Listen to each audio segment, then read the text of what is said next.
Should we stop accommodating fat people? Meaning, should we make things harder for them so that they are more inclined to lose the weight? Hey everyone, welcome back to the 1 Year 100 Pounds podcast. My name is Whitney Holcomb and I am author of the book 1 Year 100 Pounds. For those of you who are new here, I lost 100 pounds on my own when I was 14 years old and I've kept it off for almost 20 years. My book, 1 Year 100 Pounds, is about my weight loss journey and how I did it and transformed my life, but it is also a tough love guide for how you can lose weight also. So if that is something that you're interested in, I will leave the link below to my book. You can buy it on Amazon and Barnes & Noble. But today we're talking about the subject of whether we should continue to accommodate fat people. So I got this idea for a video from a commenter who left a comment on one of my videos and they proposed an idea basically saying, do you think that we should stop making clothes for morbidly obese people? They specified not just plus size people in general, but I think they meant like really morbidly obese people, like maybe people,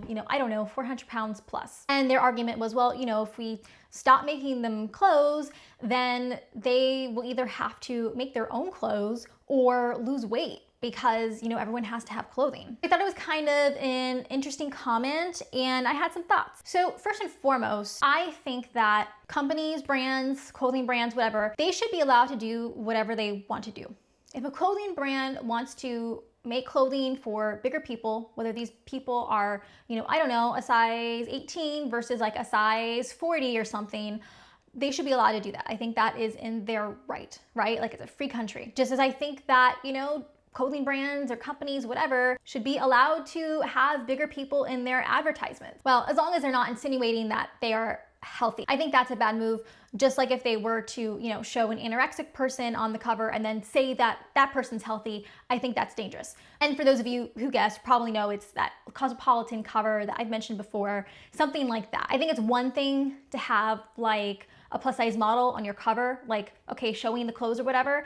And then it's another thing to have her on there on like a fitness magazine and tell people like, this is healthy. Like you can be 300 pounds and be thriving. But yeah, plus size models, people making plus size clothing for people, like that doesn't bother me. I don't really know why it should bother anyone else.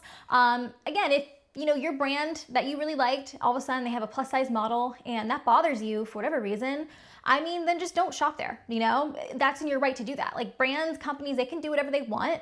Ultimately, they're gonna take the hit, whether it was a good decision or not. Because if people don't like it and people stop buying, that's how you show them that, okay, like that wasn't okay, change your ways, right? So yeah, I don't know. I don't know why people get so upset. But on the subject of, whether or not we should carry clothing for bigger people, I actually have a personal story about that.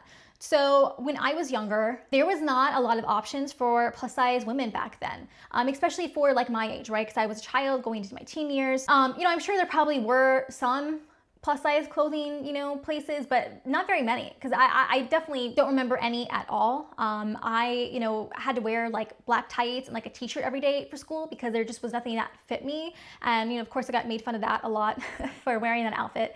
And I really felt like left out. And obviously as a kid that was tough, right? Because I was being bullied and I, never felt pretty. I felt like I wasn't normal because I couldn't fit into any of the normal clothing. I always wanted to, but I didn't feel like I was able to do that. So fast forward till probably like, I don't know, maybe like 13. And my mom and I went to a store called Lane Bryant. And for those of you who don't know, Lane Bryant is a plus size clothing store for women. And they carry all kinds of cute things in there, but they specialize in plus size. But they're normal clothing, right? Like they're not like tights and a big t-shirt, they're not like muumuus.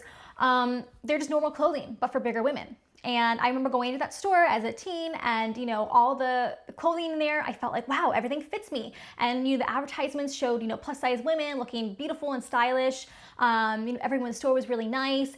It was a really amazing experience for me at that age. And for the first time, I felt like, wow, like I have a place to shop. I actually can be normal and, I can feel pretty. That was one of the turning points towards me losing weight. Was able to wear cuter clothing. I felt like that improved my confidence and it felt like I was closer to, my ideal self, right? Because I always wanted to be pretty. I always wanted to wear normal clothing. So I made videos about bullying in the past and fat discrimination. I think the idea that people say that like bullying people or being mean to people forces them to change is really BS. I mean, for sure, the bullying and the treatment I got was motivation for me to change, because I do have a little bit of a vindictive spirit. Like I wanted to show them, you know? It was definitely motivation, but it was more so the positive reinforcement and the love and acceptance I got at that time that was more of the catalyst for my change, because that instilled confidence in me. And as we know, I've said before, when you are confident in yourself, that is when your world changes. That is when you can act from a more confident place and make better decisions for you. That is when you want to make better decisions for you. And it really comes down to, you know, when you like yourself more, then you want to do better for yourself. The question of,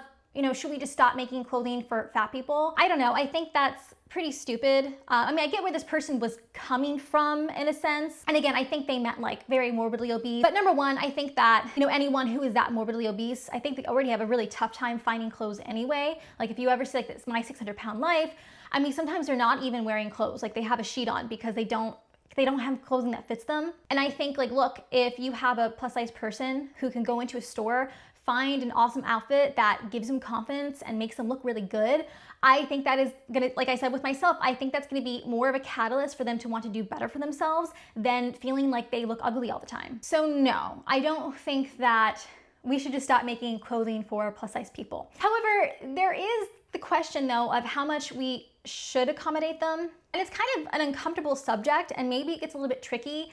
But at the same time, I think it just comes down to like, you know, you cannot please everyone, and sometimes you really cannot accommodate everyone. So for example, I know that we have heard so many stories about like plus size passengers on airplanes and how, you know, they complain about having to buy 2 seats because they can't fit on one. And so, you know, planes should either, you know, not charge them for that extra seat, or they should make bigger seats. I think there was like some kind of fat influencer not too long ago who was complaining about not only just the airplane seats, but like, I guess she had, you know, tried to hire like a wheelchair, like, you know, have like an airport employee push her wheelchair like up the ramp or something, and like the employee couldn't do it and asked her to walk, and the lady, I don't know, she freaked out and just thought, oh, it's fat discrimination, and then she had a problem like getting through the aisle. You know, so it gets to a point where it's like, okay, my God, if that experience does not make you want to change, you know, I don't know what will. I don't really think that it is up to the airplane company to change everything about how they do their business just to accommodate you. You know, I think that maybe in life, not everything is meant for everyone. And yeah, I am harsher on people like this fat influencer, because this is something that she can change.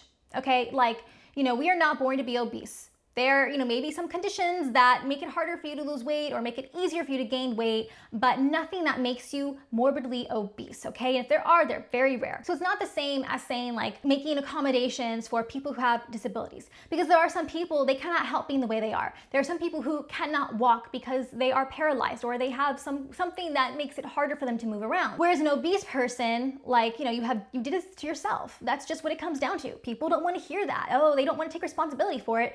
But you did it to yourself. You know, that being said, doesn't mean that, you know, everyone should just be a jerk to fat people. No, doesn't mean that we shouldn't accommodate them if we can. If the airplane wanted to give them a free seat, you know, hey, that's on their dime, right? As long as it's not taking a seat away from someone else who wanted to buy it. You know, I don't know, I don't care about that, but I think it's just this demand from these people as if like they are entitled to it because they're fat. Like they feel like they're being fat makes them a disability, but it's a self-imposed disability. So that's where I kind of have a problem. Like there was another influencer recently, I think this happened, you know, years ago too. She got upset that she couldn't ride a horse because she was too heavy for the horse, and she was calling it like fat discrimination. And the horse people like, no, literally, like you're just gonna break this horse's back if you get on the horse. Like that's just what it comes down to. Like, I'm sorry, you can't get on the horse. So again, this kind of like in trying to like cancel this horse company and this entitlement, like you deserve to be on a horse. You don't. Is your ego more important than the horse's life? I mean, are you willing to break that horse's back so that you can ride a damn horse? Like, I just don't understand that concept. And you know, I think the same goes for like at the theme parks,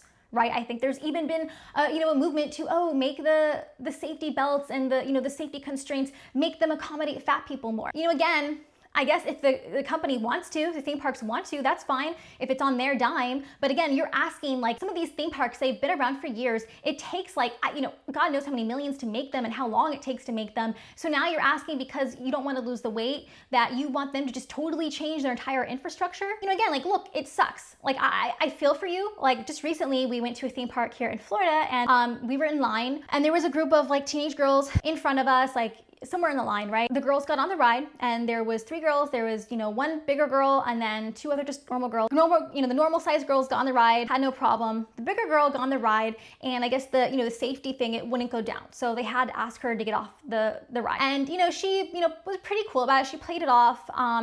But I could tell looking at her face, like she was very embarrassed, and when I saw that, like I felt for her, because I know I had been in that position before. I was a teenage girl, and she, to her credit, like she was really playing it off. She was acting like she didn't care, but I could see that look on her face, and I knew the embarrassment she felt, So I felt for her. I'm glad that, they made her get off the ride versus them trying to save her feelings and let her go on the ride anyway, right? Because she could have gotten hurt. And, look, it may be embarrassing, but sometimes those situations, they should be the catalyst for change. And it's not like, her friends were making fun of her. It's not like the, theme park employees were making fun of her. No one was, right? And no one really noticed. It was just her. So not accommodating people in certain areas is not the same as bullying. It's just not the same at all. So now that I said all that, and I think back to the original commenter's point about, not making clothes for bigger people. In a way, I guess it is similar to my point in accommodating people in other areas of life. So yeah, I understand where they're coming from. I don't think that is the most pressing issue.